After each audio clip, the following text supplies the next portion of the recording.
messieurs, bonsoir. Il est 20h sur les antennes de la télé Futur Média. C'est parti pour le sommaire de cette édition. Les 200 000 doses de vaccins réceptionnées hier en provenance de la Chine placent maintenant à la stratégie pour une campagne réussie. Sociologues et communicateurs se prononcent dans ce 20h. Pendant ce temps, le Sénégal enregistre 12 décès liés à la Covid en l'espace de 24 heures. Dakar envahi par une vague de poussière depuis 48 heures. Une situation qui met en danger la santé des enfants.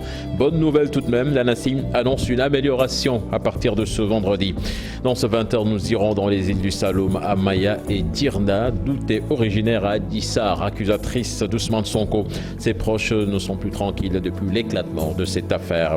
Et puis le Sénégalais Makhtar Diop, nouveau directeur général et vice-président exécutif de la Société financière internationale. La feuille de route de l'ancien ministre des Finances du Sénégal à suivre dans ce 20h également. Voilà le sommaire de cette édition. Tout de suite, les développements.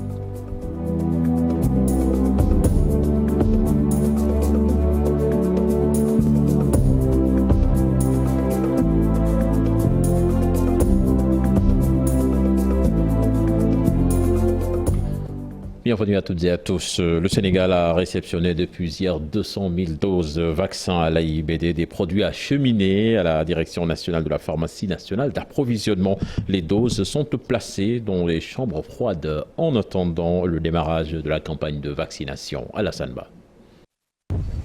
Après réception des 200 000 doses de vaccins Sinopharm à l'AIBD, la marchandise est chargée dans ces camions Pramobil.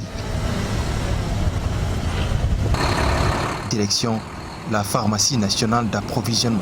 Après cette réception qui s'est faite au niveau du tarmac, en présence de son Excellence Monsieur le Président de la République, son Excellence Macky Sall, la pharmacie nationale donc a procédé au transport de ces doses de vaccins depuis l'aéroport AIBD jusqu'à la pharmacie nationale d'approvisionnement, où ils seront conservés dans les meilleures conditions, c'est-à-dire entre 2 et 8 degrés.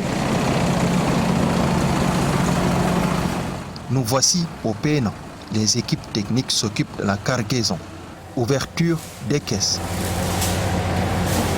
Il n'y a pas de ça, il n'y a pas de passé. Voici un échantillon du vaccin. Présentation devant la directrice du PNA. Il faut faire vite et procéder au placement. C'est ici que ces vaccins seront conservés, les chambres froides. La température est comprise entre 2 et 8 degrés, conformément aux recommandations. Tout se passe correctement. Il n'y a eu aucune difficulté pour la pharmacie nationale pour le convoi de ces vaccins. Et Inch'Allah, nous allons aujourd'hui tout de suite procéder à la mise en place dans les chambres froides. Toute l'équipe est mobilisée, les pharmaciens, chargés des stocks, la gestion des stocks, et toute l'équipe technique est là aujourd'hui pour procéder comme il se doit à la mise en place dans les chambres froides et la conservation dans les conditions idoines. Le Sénégal compte acquérir dans les semaines à venir plus de 6 798 000 de doses supplémentaires de vaccins. Ce premier lot est réservé au personnel de santé, aux personnes âgées de plus de 60 ans et celles vivant avec une comorbidité. Quelle stratégie pour une campagne réussie? Le socio-anthropologue, professeur Cheikh Ibrahima Niang, parle de la nécessité de mener une bonne communication et d'instaurer une équité dans la distribution. L'ancienne journaliste de la radio Sénégal internationale, Marguerite Thiam, demande l'implication des relais communautaires. C'est ce que nous allons voir dans ce sujet signé Maïmouna Ndiaye et Diafaraba. Ce contexte de pandémie a installé une sorte de méfiance des populations à l'égard de l'estime de certains spécialistes de la santé. Pour ce socio-anthropologue, les autorités doivent adopter une nouvelle forme de communication, s'agissant surtout du vaccin contre la Covid-19. Quand nous sommes dans des situations de gap comme ça, le discours officiel devient très peu crédible. Les gens n'entendent pas, ils n'écoutent pas. Quand les gens vous disent que le vaccin n'est pas bon, la maladie n'existe pas, et en réalité, ils veulent dire autre chose. Ce qu'ils veulent dire autre chose, c'est qu'ils dénoncent un déficit d'écoute, un déficit de communication. L'ancienne journaliste de la radio Sénégal internationale, qui a eu à faire des campagnes de sensibilisation, pense, elle, au relais communautaire. Il faudrait qu'on soit unis, tous, pour ne serait-ce que nous entraider. Il faut que les gens se sensibilisent, il faut que les gens pensent à leur santé. Il ne devrait même pas y avoir de sensibilisation. Les faits sont là. Il faut se rendre dans les hôpitaux pour constater de visu ce qui se passe. C'est grâce au vaccin, le programme élargi de vaccination, qui a éliminé la fièvre jaune, la poliomyélite, qui a éliminé la rougeole, le tétanos, etc.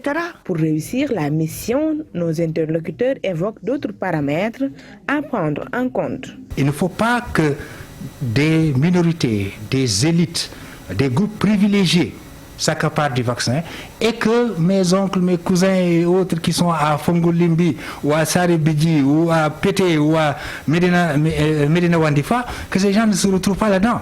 Une fois qu'on aura reçu la première dose, il faut respecter le deuxième rendez-vous. Parce que sinon, l'effet immunitaire n'aura pas de sens. En attendant ces derniers réglages, l'idéal pour ces acteurs serait de ne pas politiser cette vaccination, le tout pour l'intérêt des populations. Le point Covid du jour à présent avec le Sénégal qui a enregistré 12 décès liés à la Covid-19 en l'espace de 24 heures. Sur 2118 tests réalisés, 328 sont revenus positifs au coronavirus, soit en taux de positivité de 15,41%. Il s'agit de 126 cas contacts suivis et 202 cas issus de la transmission communautaire. 268 patients ont été testés négatifs et déclarés guéris. 57 cas graves sont pris en charge dans les services de réanimation. Et puis l'information est tombée ce matin. Le journaliste et écrivain Marcel Mendy a décédé des suites d'une maladie. Il est l'auteur de plusieurs publications, dont Violence politique au Sénégal, Cardinal Théodore Adrien Sarr, soldat de la paix, entre autres. Marcel Mendy, d'abord conseiller technique chargé de la communication au ministère de la Justice en juillet 2005, a ensuite occupé les fonctions de coordonnateur de la cellule de communication auprès des chambres africaines extraordinaires de 2013 à 2017. Nous parlons à présent du secourisme au moment des cas de malaise qui sont de plus en plus fréquents. La rédaction de la TFM a donné la parole à un spécialiste, Maître Marcel Gomis, nous parle de l'importance de cet acte qu'il faut effectuer pour sauver des vies et des différents gestes à effectuer dans ce sujet, signé Ibou Diouf et Ahmadouba. Voler au secours de son prochain est un geste noble, surtout quand cette personne est en difficulté, mais cela nécessite un savoir-faire, d'où ces cours d'initiation. Le secourisme, vraiment, tout le monde doit l'apprendre parce que c'est important pour nous tous. Voilà. Parce que dans la rue, tu vois les gens tombent en syncope, avoir des malaises, bien AVC, et personne ne peut pas venir les aider. D'autres morts comme ça, sans aucune aide. Voilà, mais c'est bon d'apprendre, de connaître les gestes de secours pour aider. Quelques séances de formation au secours. L'idéal est d'avoir les outils nécessaires pour être en mesure de donner un coup de main à une personne dans le besoin. Tu vois des gens qui tombent en malaise, tu ne connais pas ce qui se passe exact. Par dans la rue ou bien dans un accident, il y a des gestes de secours différemment. Si la personne est évanouie, il ne peut pas respirer. On doit libérer les voies aériennes, tout ce qui est serré. Et puis leur faire un coup de coude derrière et faire un massage tympan pour les artères, pour les tympans ici, pour que ça réveille. Automatiquement, doit se réveiller. Si ça dépasse, on sait que lui n'a plus ce genre de... il a une détresse circulatoire. En ce moment-là, on sait que lui, il a un problème d'arrêt cardiaque. Des gestes simples mais utiles, autant de dispositions à prendre. Avoir l'esprit d'aller apprendre à secourir, c'est important pour la société. Parce que chacun doit apprendre à se faire ça, parce que pour en cas demain. Aussi, on doit le faire dans les écoles, voilà, pour apprendre les enfants comment secourir. Comment faire pour maîtriser les premiers gestes en attendant l'arrivée d'un professionnel de la santé ou des sapeurs-pompiers. Covid-19 dans les écoles, l'inspectrice d'académie de Saint-Louis lance un message à l'endroit des acteurs du système éducatif et des élèves pour le respect strict des gestes barrières dans les établissements. Selon elle, l'État ne peut plus refermer les écoles et pour stopper la pandémie, Adiarassi appelle à respecter donc ces gestes édictés par le personnel sanitaire. Je vous propose d'écouter des propos recueillis par Ousseynou Diop plutôt et Habib Sek. Lancer un appel pour le respect des gestes barrières, le respect des instructions édictées par le personnel sanitaire pour que l'école sénégalaise puisse continuer à fonctionner. Pour nous prémunir de la pandémie.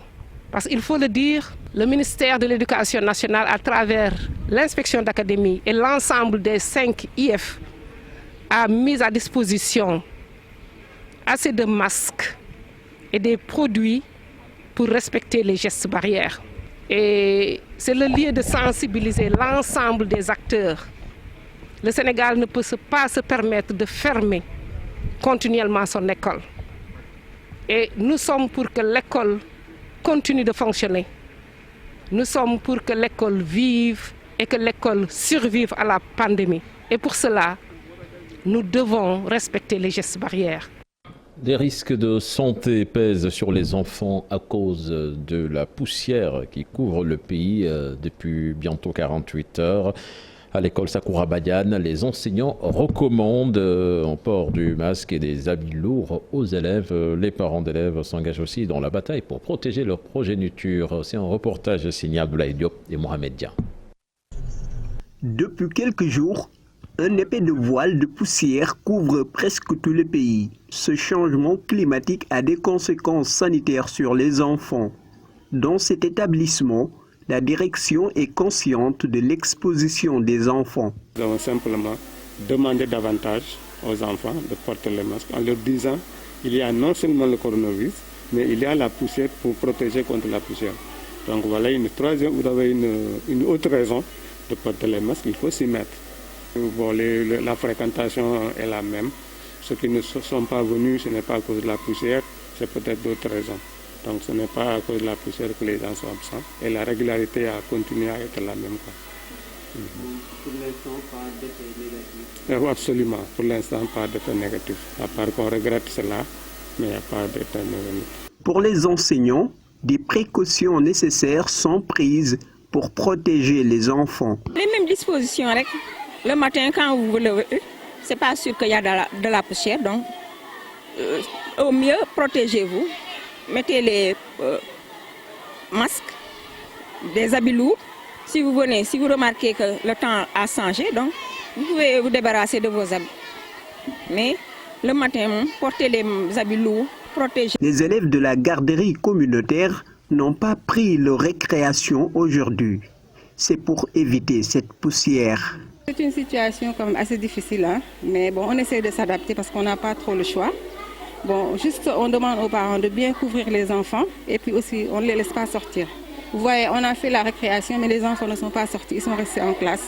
Donc on ne sort pas et aussi on les fait porter des masques. Nous, normalement, au préscolaire, on ne porte pas de masque. Ce n'est pas dans le protocole.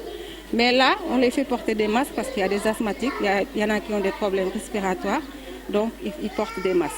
Les parents d'élèves sont conscients du risque avec ce mauvais temps, surtout pour cette dame dont l'enfant souffre d'un asthme. Nous demandons aux élèves de rester à la maison après l'école. Moi qui vous parle, j'ai un enfant très turbulent. L'autre, il est asthmatique. Vous voyez, ce n'est pas évident de les gérer, mais nous n'abandonnons pas. La pollution de l'air peut causer des désagréments pour les sujets porteurs de pathologies respiratoires, les personnes âgées et les enfants. De l'avis des spécialistes, la situation peut s'améliorer ce jeudi, mais le week-end peut connaître d'autres perturbations. Toujours à propos de cette détérioration, plutôt j'y arrive, de la qualité de l'air, l'ANACIM qui annonce une amélioration à partir de ce vendredi. Toutefois, l'Agence nationale de l'aviation civile et de la météorologie alerte sur les conséquences de cette vague de poussière sur le transport terrestre et aérien. Pape Ngorundiaï, ingénieur prévisionniste de l'ANACIM, on parle au micro de Chérif Dia et Pape Sangonembaï. Lundi, on avait eu une légère suspension de poussière et que ça s'est densifié mercredi. Donc ça persiste aujourd'hui dans la journée du jeudi et commencera à se dissiper progressivement vendredi, Inch'Allah. Donc les visibilités vont s'améliorer à partir de demain. Donc en attendant, c'est un phénomène, comme on le sait, qui peut avoir des impacts au point de vue santé parce que ça dégrade la qualité de l'air, mais aussi sur certains secteurs d'activité, surtout le transport. Donc pour le transport routier, c'est un phénomène qui réduit la visibilité, donc qui peut être à l'origine d'incidents sur la route parce que la visibilité est vraiment réduite. Mais aussi au niveau du transport aérien, on est dans le secteur, l'ANACIM est dans le secteur de l'aviation civile, et que les aéronefs ont du mal à décoller ou bien d'atterrir avec une visibilité trop réduite.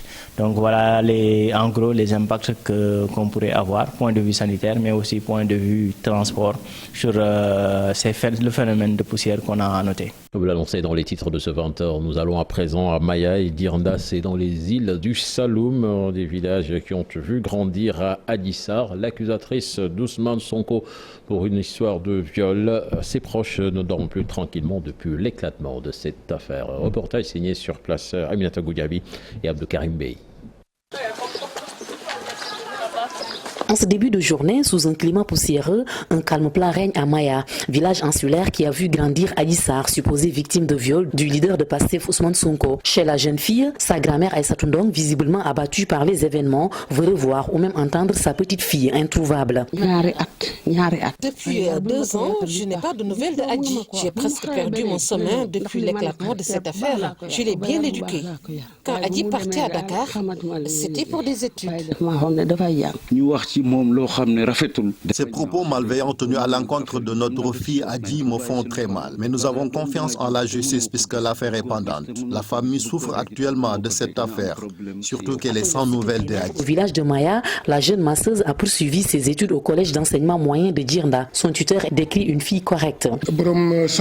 La propriétaire du salon est la seule responsable de ce qui est arrivé à notre fille. Maintenant, sur les faits, il n'y a que Adji et Sonko qui savent réellement ce qui s'est passé. Adji résidait dans la maison qui abrite le salon. Donc si elle s'est métamorphosée, c'est à cause de son employeur. Adji est certes turbulente, mais elle ne ment pas. Elle ne peut pas se résumer dans un laps de temps. Il faut aussi que tout un chacun ait raison gardée par rapport à cette situation. Il l'a violée ou pas, elle ment ou pas, seul Dieu sait. Et seul Dieu nous guidera vers la vérité. Donc, il faut que chacun ait conscience de cela et qu'on essaye quand même d'éviter ou bien essayer de divulguer les secrets d'autrui. Dans les villages de Maya et de Dirnda, où Adissar est très bien connu, les populations se disent prêtes à la soutenir quoi qu'il arrive et demandent aux autorités de veiller à sa sécurité. Puis arrestation ciblée des militants de PASTEF, Frappe France Dégage rejette les accusations contre l'activiste Fatima Mbeng Absafal, coordonnateur de PASTEF à Dakar. L'épouse de Biram Siley Diop, entre autres, l'administrateur adjoint de ce mouvement, accuse les enquêteurs de fabrication de preuves. Vous avez suivi Aline Badara Mboup qui était l'invité d'Info Matin. Lutte contre les inondations à Dias et à IBD qui lancent les travaux de l'extension du dallo de drainage des eaux pluviales. Près d'1 milliard de francs CFA sont injectés dans ce projet. Les travaux doivent durer 1 année. Et une cérémonie que les habitants de Dias en profité pour faire part de leurs doléances comme l'éclairage public. Abdourahmane Diallo et Mamadou Gueye. Pour lutter contre les inondations à Dias, l'aéroport international Blaise Diagne débourse près d'1 milliard de francs CFA pour l'extension du dallo de drainage des eaux pluviales. Cette phase du projet consiste à raccorder, comme vous l'avez rappelé, comme l'entreprise l'a rappelé, au dallo principal, une extension longue de 1 km en partant de la route nationale jusqu'à la périphérie de Dias. et c'est pour garantir une parfaite évacuation des eaux pluviales à travers un ouvrage d'art fermé et en béton armé. Cette infrastructure qui sera aménagée en 3 ouvrages de franchissement permettra d'assurer une mobilité intérieure renforcée à pied comme en voiture. Les habitants de Diass se réjouissent du démarrage des travaux, mais ils ont profité de l'occasion pour évoquer d'autres doléances. Diass patauge dans le noir tous les soirs. Aucun système d'éclairage public n'est mis dans la commune de Diass. Cette absence d'éclairage public cause aux populations un profond sentiment d'insécurité la nuit tombée. Les travaux de l'extension du dalo de drainage des eaux pluviales de Diass vont durer 1 année. La direction de l'AIBD invite l'entreprise à respecter les délais. Économie à présent avec Martin Diop, nouveau directeur général et vice-président exécutif de la financière internationale. Une nomination qui prend effet à partir de ce 1er mars. Son portrait et sa feuille de route que je vous propose de suivre dans cet élément signé Habib Faye. Sa mission, désormais, promouvoir l'expansion économique et améliorer les conditions de vie des populations en favorisant l'essor du secteur privé dans les pays en développement. Makhtar Diop est nommé au poste de directeur général et vice-président exécutif de la Société financière internationale de la Banque nationale. Le Sénégalais est un génie du développement et de la finance. Sa carrière est marquée par un leadership énergétique et le sens du service vis-à-vis des pays en développement. Face à la crise mondiale actuelle, il pourra soutenir la Banque mondiale à poursuivre son action dans la relance verte. Makhtar Diop va se pencher sur l'approfondissement et la stimulation des stratégies 3.0 d'IFC pour la création de nouveaux marchés. L'ancien ministre de l'économie et des finances du Sénégal va superviser les actions stratégiques de la Banque mondiale dans les secteurs de l'énergie, du transport et du développement numérique. Les initiatives visent à accroître l'offre de services d'infrastructures de qualité au moyen de partenariats publics-privés. Il a eu à occuper pendant 6 ans le poste de vice-président de la Banque mondiale pour la région Afrique. Un ardent défenseur de l'Afrique, Makhtar Diop a été aussi directeur des opérations de la Banque mondiale pour le Brésil, pour le Kenya, pour l'Érythrée et pour la Somalie. Son leadership n'est plus à démontrer car faisant partie des 100 Africains les plus influents du monde. En 2015, il remporte le prestigieux prix Reagan's Lectureship Award de l'Université de Californie. Sa nomination va prendre effet ce 1er mars. Habib Faye, enjeux et défis de la coopération sous-régionale dans la prévention contre l'extrémisme violent en Afrique. C'est le thème de la leçon inaugurale de la cohorte 2021 en master en sécurité nationale du Centre des hautes études stratégiques et de sécurité. Une cérémonie de remise de diplôme s'est tenue ce matin pour célébrer les auditeurs de la session de 2020 pour présenter les nouveaux. Une cérémonie présidée par M. Sidiki Kaba, compte rendu signé d'Issa Prera et Ahmadouba. Face à l'extrémisme violent et à l'insécurité galopante dans une grande partie de la sous-région, ce master en défense nationale constitue une bonne formation aussi bien pour les militaires que pour les civils. Je pense que l'importance pour quelqu'un qui est au service, comme moi, au service du ministère des Affaires étrangères et des Sénégal de l'extérieur, c'est renforcer les capacités de pouvoir conduire des réflexions de très haut niveau sur ces questions de défense et de sécurité. Les observateurs et les praticiens, tout le monde est d'avis aujourd'hui que le tout sécuritaire ne suffit pas.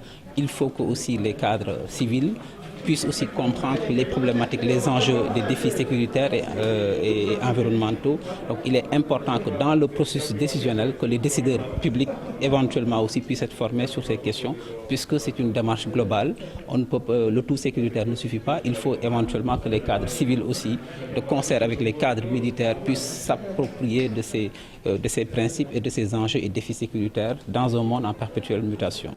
Le Centre des hautes études de défense et de sécurité a pour mission de former une grande communauté de cadres sur les questions stratégiques liées à la sécurité et à la défense de manière générale. Nous avons à notre sein des officiers supérieurs, des hauts cadres des forces de défense et de sécurité, des cadres du secteur privé, des cadres de l'administration qui, chaque année, s'inscrivent à ce master et au bout de quelques mois de formation, ces cadres sont capacités sur des questions relatives à la gestion de crise, par exemple, à la géopolitique, aux relations internationales, à la conflictualité de manière générale, comme vous le savez aujourd'hui dans le Sahel et partout dans le monde. Les États ont besoin d'avoir une claire compréhension des enjeux sécuritaires. Les auditeurs de la cohorte 2020 ont reçu leur parchemin ce matin. Ceux de la cohorte 2021 ont reçu, eux, un cours magistral qui avait pour thème « Enjeux et défis de la coopération sous-régionale dans la prévention et la lutte contre l'extrémisme violent en Afrique ». La page des sports à présent avec la liste définitive des 12 lions de l'équipe nationale du Sénégal de basketball pour la dernière étape des éliminatoires de l'Afrobasket 2021. Une liste connue.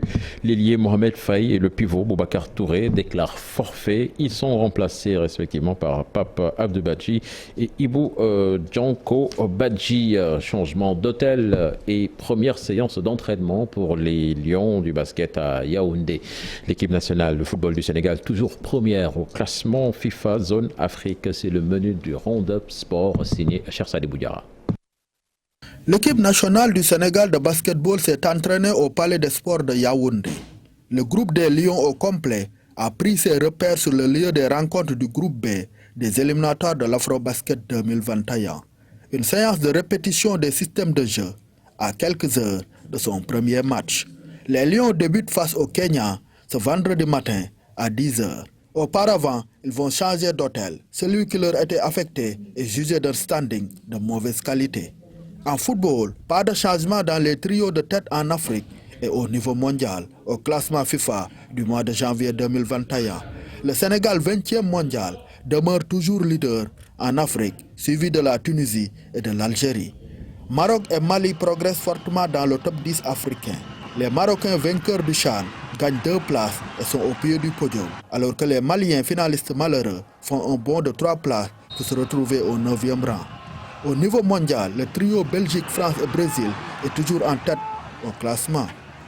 Les Lions leaders en Afrique vont bientôt disputer leur rencontre dans un standing digne de leur rang. Le stade olympique de dernière génération, en construction actuellement à Diamniadio, va être inauguré le 22 février 2022, annonce le ministre des Sports, Matar Ba. En attendant, le comité d'organisation des Jeux Olympiques Tokyo 2021 a une nouvelle présidente. Celle qui se nomme Seiko Hashimoto remplace le démissionnaire Yoshiro Mori. L'ancienne patineuse de vitesse aux 7 participations aux Jeux Olympiques s'engage à réussir la mission assignée. Je la cite, je ne vais m'épargner aucun effort pour le succès des Jeux de Tokyo. Merci à vous, Chersadi Boudjara. C'était le dernier élément de ce journal. À présent, la deuxième partie de Soir d'Info avec vous, Papis Diao, à vous l'antenne.